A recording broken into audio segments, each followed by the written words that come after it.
winter is a harsh weather as far as the sinus infections are concerned.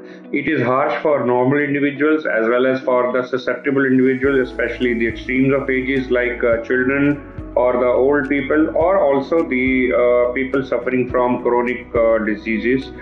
There are 4-5 factors which are the cause of sinusitis during these months.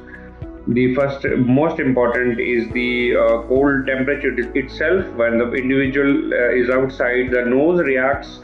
There is a lot of congestion, a lot of secretions in the nose, and this congestion and swelling can cause the sinuses to block and cause sinusitis.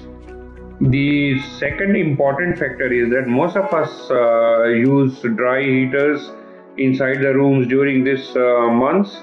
The dry heaters can cause severe drying of the air inside the room and can cause dryness in the mouth, in the nose, and crusting happens, and that can block and cause the sinusitis.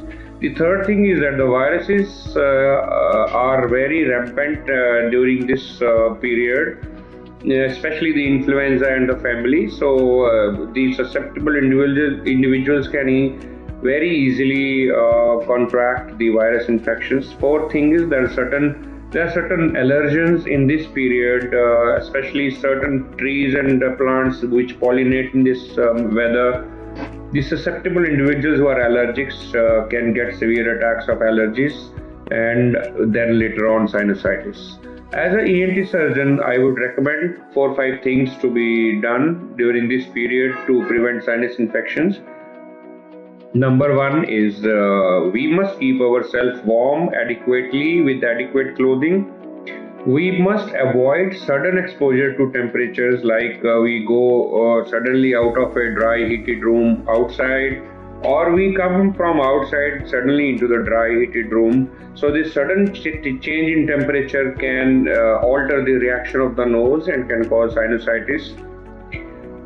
We must have adequate hydration. We must have plenty of fluids to drink. We must have plenty of water to drink, and we must have nutritious diet during this period. The other thing is that the rooms where we live must have adequate ventilation, or at least intermittently we must allow the normal fresh air to come inside the room, which will prevent this dryness.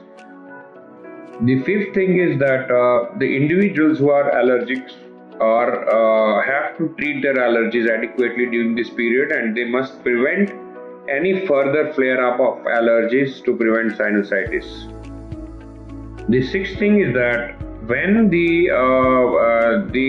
all those people who are living inside or staying inside the heated rooms, they must have saline nasal sprays very frequently, especially 4 or 5 times in a day, or maybe they can take steam inhalations from time to time during a day, and to moisten up the nose and keep the humidity intact inside the nose to prevent sinusitis. The final thing that I would recommend is that in spite of everything, if still the individual contracts the sinus infection in the form of headache, in the form of nasal congestion, blockage, nasal secretion, nasal discharge, he must consult an ENT doctor and not resort to over-the-counter medication or self-medication. Thank you.